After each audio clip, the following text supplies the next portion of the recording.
മുസ്ലിം ലീഗിൻ വാക്കുകളൊന്നും പാഴ്വാക്കായി കരുതേണ്ട. ഉറ്റവരെയും കൊണ്ടതുപോയൊരു കാലം മനസ്സിൽ മായില്ല. വയനാടിൻ കണ്ണീരതു മായ്ക്കാൻ സാന്ത്വനമേകും സേവകരാ. തലചായ്ക്കാനായി ആശ്രയമേറെ തന്നിടുവാനായി വന്നവരാ.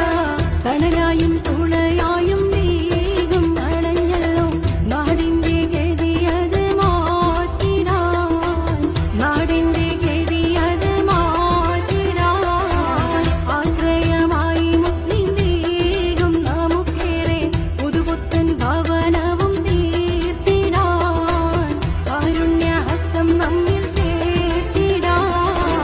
പച്ച പുതച്ചു നിന്ന ചൂരൽ മലയിതാ മായാത്തോരോ